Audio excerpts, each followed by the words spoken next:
Olá, sejam todos muito bem-vindos a mais um programa Direito em Foco. E dando continuidade na nossa missão semanal de trazer informações e atualizações jurídicas, hoje, ladeada por meu colega e amigo Dr. Ariovaldo, vamos falar sobre previdenciário. Pois é, os benefícios previdenciários que as mulheres vítimas de violência doméstica podem ter. E para falar sobre o assunto, nada melhor que a doutora Priscila Simonato. Ela que é presidente do Instituto do Advogado Previdenciário, vai nos ajudar a compreender a matéria. Doutora Priscila, seja muito bem-vinda, muito feliz em recebê-la no nosso programa e muito obrigada por ter aceito o convite. Felicidade é minha, muito obrigada pela oportunidade de estar aqui conversando sobre esse tema tão importante, que é quais são os direitos que as mulheres vítimas então de violência doméstica têm, os direitos previdenciários que essas mulheres têm. Então, trazer informação aqui, conhecimento para as pessoas. Muito obrigada pelo convite, é uma satisfação estar na presença de vocês dois. É um prazer tê-la aqui. Muito obrigada. Doutora Priscila, acho que a primeira pergunta que a gente faz com esse tema é o seguinte: as mulheres vítimas de violência doméstica têm algum direito previdenciário? Sem dúvida alguma, mas até para que a gente comece a falar sobre esse direito previdenciário, esse benefício previdenciário devido às mulheres vítimas de violência doméstica, é importante a gente buscar algumas informações previstas na Lei Maria da Penha, que poucas pessoas conhecem, que a mulher que é empregada, ou seja, falando aquela mulher que trabalha com registro em carteira, seletista, ela tem o direito de se afastar do seu ambiente de trabalho por 6 meses, caso ela venha a ser vítima de violência doméstica, né? E é um afastamento muito importante para essa mulher vítima de violência doméstica, porque muitas vezes aquela violência que ocorre dentro do âmbito doméstico acaba prejudicando também no seu trabalho. Muitas vezes ela sofre uma perseguição no seu trabalho, muitas vezes em razão do abalo psicológico que essa mulher sofre, ela não consegue continuar exercendo as suas atividades, né, a sua rotina diária, e ela tem então essa possibilidade de requerer essa suspensão do contrato de trabalho. Aliás, eu falei aqui o termo suspensão desse contrato de trabalho, e é importante a gente trazer rapidamente o que decidiu o STF a respeito desse assunto. Que houve então o STJ, que houve uma discussão de se seria suspensão ou se seria interrupção desse contrato de trabalho. E aí a gente vai entrar então na questão do direito previdenciário.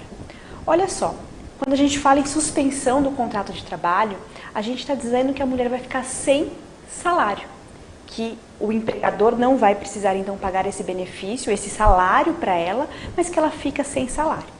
Quando a gente tem a interrupção, a gente tem então a obrigação do empregador fazer o pagamento. E olha só a problemática que a gente encontra aqui, que foi até o que o STJ decidiu e precisou julgar em um caso concreto. A gente está falando que a mulher precisa buscar uma proteção. A mulher vítima de violência doméstica, ela já está num estado de vulnerabilidade muito grande. E muitas vezes, por ser vítima dentro do seu âmbito residencial, muitas vezes ela acaba continuando naquele ambiente por questão financeira, né? Algumas vezes ela não tem, exatamente, ela não tem opção. Então ela precisa do marido, ela precisa do seu companheiro para sustentá-la ali mensalmente, né? Para que ela tenha um mínimo de dignidade. E ela fala: poxa vida, eu sofri violência doméstica, tá? Eu preciso sair do meu lar. Mas se eu pedir para me afastar também do meu trabalho, eu vou ficar sem salário. Por um outro lado, se a gente não tem essa proteção de pagar essa mulher o salário, se ela não receber, vamos ver para o lado do empregador. Então, imagine se o empregador tem que pagar esse salário para essa mulher que ficou afastada por 6 meses. A gente vai ter ainda mais uma discriminação da mulher no mercado de trabalho, né? E a saída está justamente nos benefícios previdenciários. E aí que entra, né, o nosso assunto do que essa mulher vítima de violência doméstica, qual o direito previdenciário que essa mulher vítima de violência doméstica vai ter. Então, o STJ entendeu que será caso de suspensão do contrato de trabalho, ou seja, ela não vai ter salário. Tá, ela não tem salário, mas ela precisa de uma proteção. E qual seria essa proteção? A gente pode buscar, então, um amparo na lei previdenciária. E a gente fala muito aqui na questão de reforma da Previdência, um assunto que ficou bastante em pauta desde novembro do ano passado, porque vem a emenda número 103 de 2019, e a reforma da Previdência trouxe, no meu ponto de vista, uma saída para essa solução. Por quê? Antes da emenda número 103 de 2019, nós tínhamos então a concessão de benefícios por incapacidade caso ele fosse oriundo de uma doença. Então a gente tinha um benefício que era denominado de auxílio doença, que pressupunha então uma doença para que ele fosse concedido. E a emenda número 103, ela retirou do texto constitucional essa palavra doença e incluiu a palavra incapacidade. Então, penso eu que a incapacidade, ela não é só uma incapacidade médica, ela pode ser também uma incapacidade social. E essa mulher, então, que foi vítima de uma violência doméstica, ela está diante de uma incapacidade social.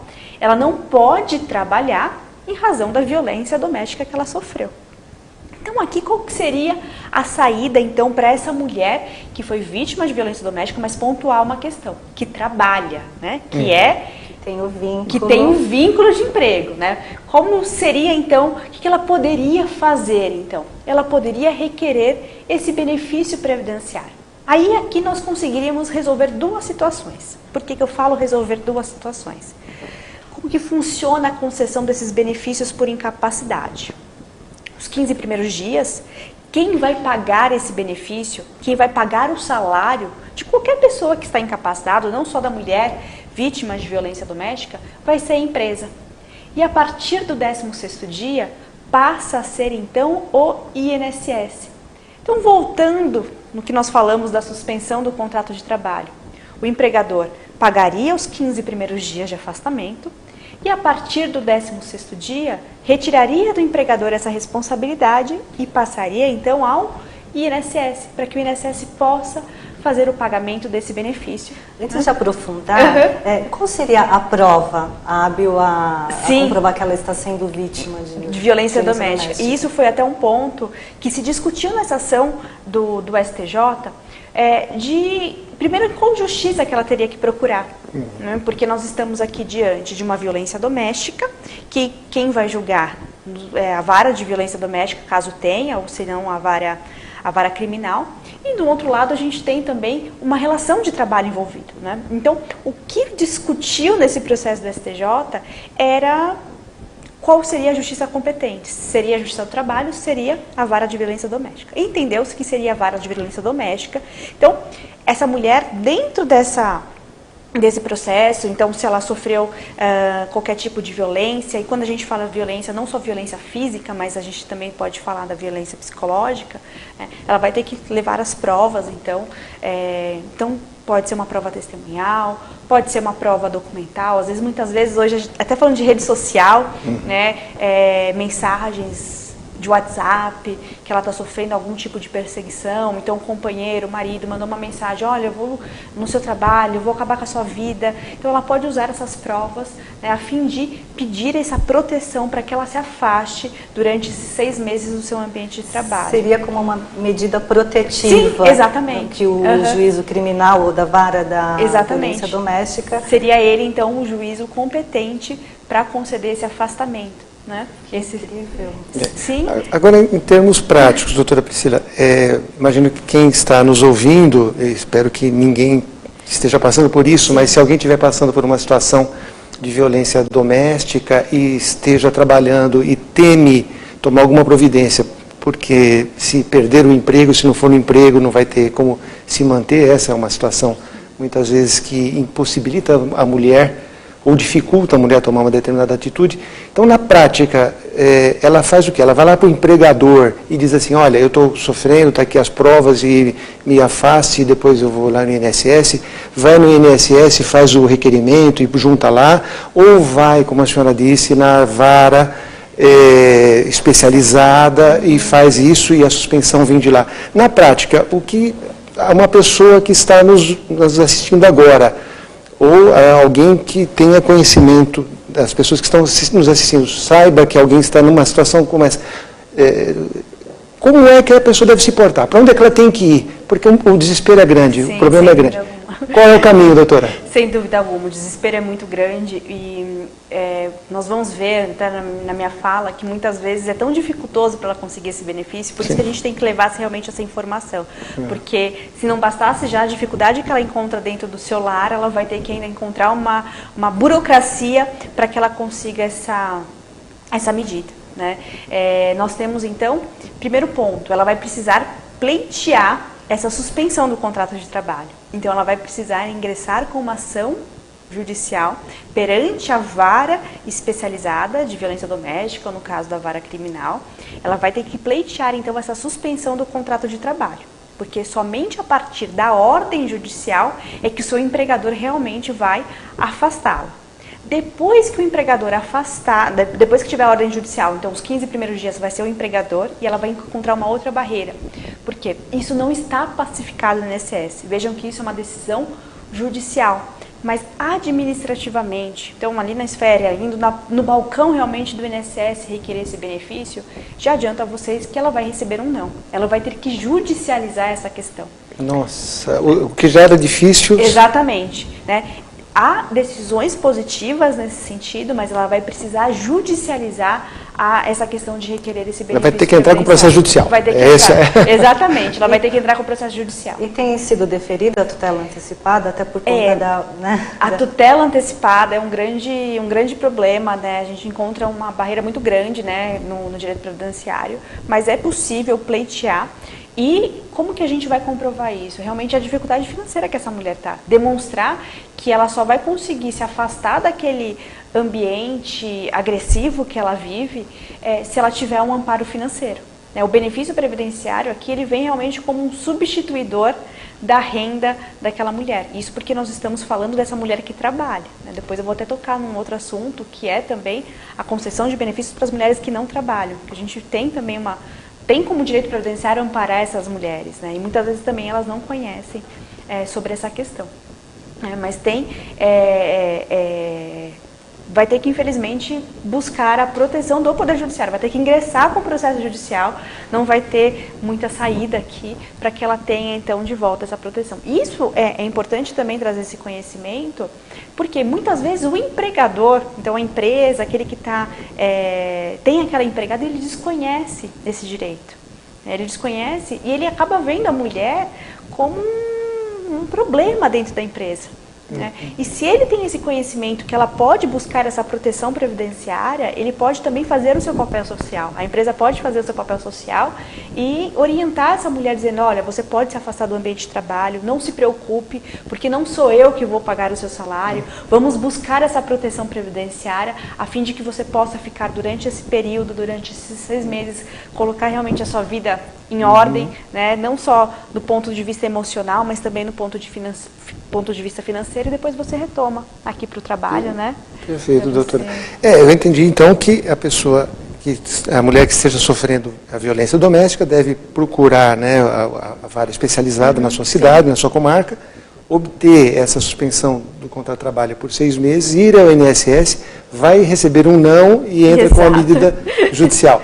Mas a senhora falou também que mesmo as mulheres que não têm emprego podem pleitear o benefício previdenciário. Eu gostaria de saber como isso funciona, mas a senhora, por favor, responda depois do intervalo. A gente volta daqui a pouquinho com essa entrevista maravilhosa aqui com a doutora Priscila. Olá, estamos de volta com o programa Direito em Foco, programa de debates, entrevistas e assuntos jurídicos relevantes. Hoje, aqui ao meu lado, a doutora Rosê Molitor, estamos tendo o privilégio de entrevistar a doutora Priscila Simonato, que é presidente do Instituto dos Advogados Previdenciários. Está dando uma aula aqui para nós sobre esse assunto de tanta importância às mulheres que sofrem de violência doméstica e ainda tem que enfrentar um problema financeiro. E a Previdência Social, ou dentro da área da Previdência Social, pode ter alguma luz. No primeiro bloco, a doutora Priscila nos explicou aqui os caminhos que a mulher vítima de violência doméstica pode seguir para obter o benefício previdenciário. O que pode fazer e as dificuldades que ela provavelmente vai encontrar, mas que ela deve enfrentar, porque, afinal de contas, ela tem que lutar contra essa violência, que não é uma luta só dela, é uma luta de toda a sociedade. Mas eu terminei o primeiro bloco perguntando à doutora Priscila, a situação das mulheres que sofrem violência doméstica, mas não têm um vínculo empregatício. Se a Previdência Social tem alguma solução para essas mulheres. Doutora Priscila, tem alguma solução ou não? Tem sim, tem solução. Nós estamos falando dessas mulheres que têm vínculo, né? Nós já pontuamos aqui que é possível a concessão do benefício previdenciário, mas nós temos outras mulheres, e aqui eu vou fazer algumas observações. Primeiro, vamos falar daquela mulher que é conhecida popularmente como autônoma.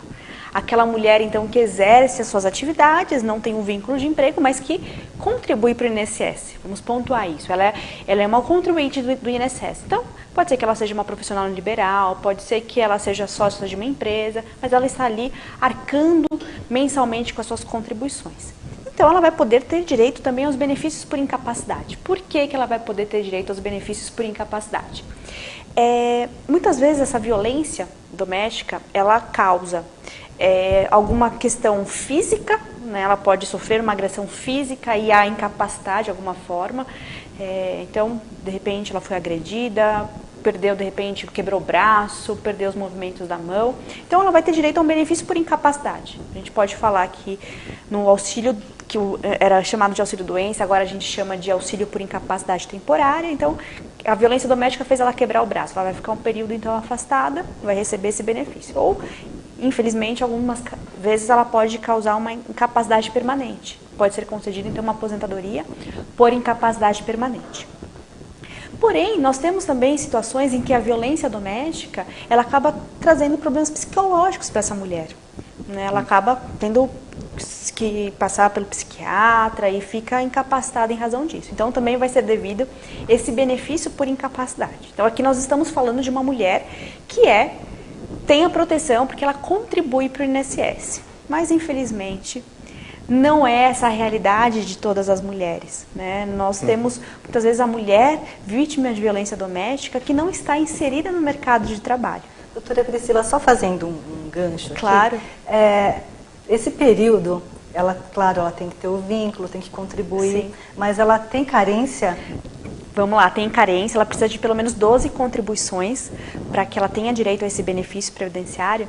E até complementando, tem carência, mas existe na lei previdenciária o que a gente chama de período de graça. O que é esse período de graça? É um período que qualquer segurado continua tendo direito aos benefícios previdenciários, mesmo após deixar de contribuir para a Previdência Social. Vou trazer um exemplo aqui para ficar mais fácil de explanar. A mulher parou de trabalhar em 2019. Tá? Ela parou de trabalhar em 2019, vamos colocar aqui em janeiro de 2019. Nós estamos, então, em 2020, de janeiro para agora, para o mês que nós estamos, já se passaram 12 meses.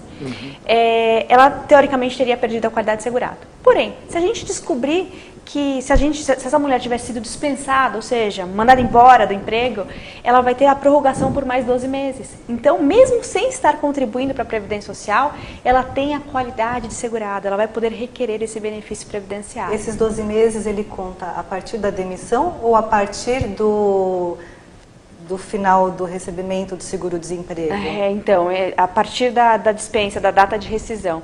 Teve até, a gente estava com a MP 905, que não foi, né, do contrato verde e amarelo, que falava disso do seguro-desemprego, que ia ter o recolhimento sobre o seguro-desemprego, mas não passou, né? Então, é a partir da dispensa que começa a ser contado, né? Mas, né, essas mulheres, então, que são contribuintes da Previdência Social vão ter direito ao benefício. Mas nós temos outras mulheres que nem isso tem, nem isso tem, porque elas não exercem realmente atividade remunerada. E muitas vezes o fato de ela não exercer atividade remunerada é pela violência doméstica que ela sofre, né? Recentemente, eu fiz uma pesquisa sobre isso, sobre as mulheres que estão no mercado de trabalho, se elas sofrem mais violência doméstica que as que não estão inseridas no mercado de trabalho, e é bem curioso que o estudo, a conclusão que ele chegou é que as mulheres que estão inseridas no mercado de trabalho, que sofreram violência doméstica, hoje elas não estão mais casadas porque elas se divorciaram, então o estudo não ficou muito conclusivo, né, demonstrando que tanto faz, né? Se está dentro do mercado de trabalho ou não, a mulher acaba sendo vítima de violência doméstica. Mas as que não estão, né, inseridas no mercado de trabalho, que não contribuem para o INSS. Muitas vezes a gente tem mulher que não contribui para o INSS. E a gente tem também uma proteção previdenciária. Vou trazer 2 exemplos. A violência doméstica, muitas vezes, né, quando a gente está falando até de lesão corporal, então a violência física, pode ocasionar a prisão do cônjuge ou do esposo. E isso vai gerar, então, o direito dela receber um benefício chamado de auxílio-reclusão. O tão polêmico auxílio-reclusão, o benefício tão criticado, muitas vezes, né, eu sempre trago até nas minhas aulas exemplos de mulheres vítimas de violência doméstica que recebem auxílio-reclusão, para mostrar que esse benefício, então, é devido à vítima, né, devido àquele que depende realmente economicamente do segurado. Então, a mulher vítima de violência doméstica, caso o seu companheiro, o seu marido seja preso em razão dessa violência doméstica, ela pode requerer o benefício de auxílio-reclusão. Claro que a legislação ela traz alguns requisitos para esse benefício de auxílio-reclusão, ela traz a necessidade de que o segurado seja de baixa renda, mas quando a gente fala em segurado de baixa renda, é a maioria das pessoas, né? Então, a gente tem a possibilidade dessa mulher requerer também esse benefício de auxílio-reclusão. Mas só para esclarecimento, embora só tenha sido muito clara, o auxílio-reclusão não é em razão dela ter sido vítima. O auxílio-reclusão é em razão dela ser companheira. Exatamente, mas nesse caso ela acaba... Porque o pessoal critica muito, não, e a vítima não tem direito? Pois é, nesse caso ela é a vítima também da situação, né? Esse benefício ela vai ter direito porque ela é companheira, porque ela é esposa. Então, tem direito ao auxílio-reclusão. E, infelizmente, a gente vê muitos casos de violência doméstica que causa a morte da mulher, né? E, nesse caso, a gente não está falando de um benefício devido a ela, mas a gente está falando, né, de um benefício que vai ser devido aos filhos, aos dependentes dessa mulher, que é o benefício de pensão por morte. Então, a gente vê que dentro, né, da legislação previdenciária, a questão da violência doméstica causa esse desdobramento. E aqui trazendo um dado curioso, né, a Lei 13.846 de 2019 trouxe, então, uma lei recente, trouxe a possibilidade do INSS ingressar com ação regressiva em face do agressor em razão de benefício previdenciário concedido pela violência doméstica. O que isso quer dizer?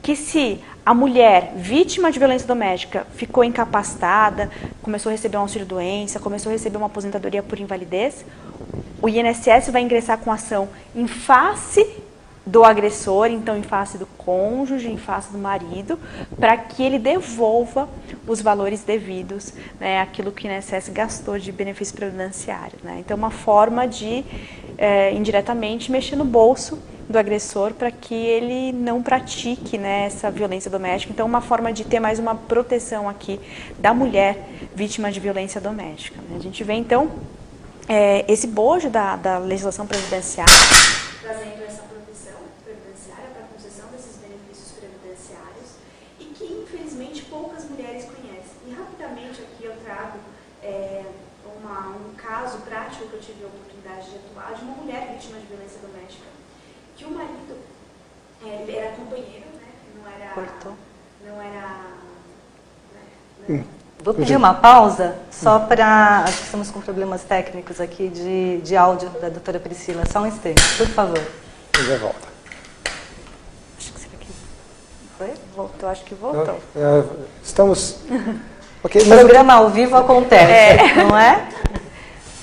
Não, perfeito. Agora, doutora Priscila, essa questão de que as mulheres devem procurar e que tem essa possibilidade do INSS entrar com uma ação de regresso, eu acho que é um avanço, a gente tem vários mecanismos de avanço, mas a senhora, pela sua experiência como advogada, como professora, como presidente do Instituto dos Advogados Previdenciários, nosso programa daqui a pouquinho está chegando ao final, mas eu gostaria que a senhora desse uma orientação, se possível, para as mulheres, mesmo aquelas que não têm o vínculo empregatício, essas que têm como autônomas, empregadoras, às vezes, como a senhora bem disse, muitas vezes ela é sócia de um pequeno, faz lá artesanato, faz bolo, tem pequenos comércios e vai ficar ausente e precisa da área previdenciária. Eu acho que, primeiro, se cadastrar na Previdência é um elemento de segurança para a mulher que teme sofrer a violência? Não só para essa mulher, né? Para qualquer pessoa é muito importante ter essa consciência previdenciária, né?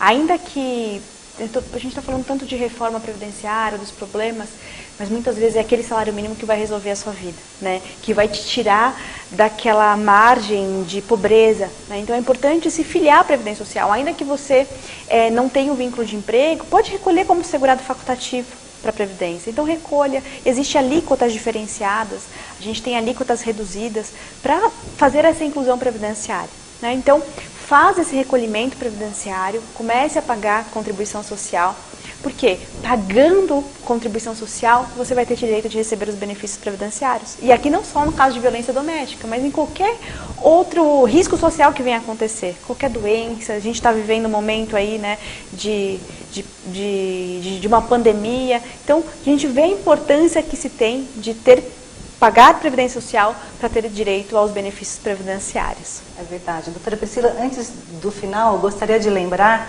que a CAASP também recentemente deliberou sobre um benefício, podemos chamar de assistencial a advogadas vítimas de violência doméstica. Então, assim, é com grande alegria que nós recebemos tanto a informação na mudança da legislação previdenciária, quanto na nossa classe. Sem dúvida alguma, uma proteção muito importante e significativa. Nesse momento tão difícil. Exatamente, né? Nesse momento tão difícil. Mas olha, uma pena, minuto final, passa muito rápido. Passa voando. Eu tenho aqui pelo menos mais 10 perguntas a fazer. Um assunto tão importante, né? Um assunto de suma importância. E aí eu quero deixar um convite para uma outra oportunidade, ou de repente até uma palestra. Estou à disposição. Sobre o tema. Muito obrigada. E agradecer a sua presença, foi incrível saber sobre a respeito dessas mudanças, certamente utilizaremos nos nossos escritórios e agradecer. Eu que agradeço a oportunidade, muito obrigada, foi uma honra estar com vocês, né, aqui, obrigada pelas pessoas que estão nos assistindo, né, foi uma satisfação muito grande, obrigada. A honra e a satisfação foi toda nossa. E a vocês que nos acompanharam, muito obrigada pela sua companhia e até o próximo programa. Um abraço. Até lá.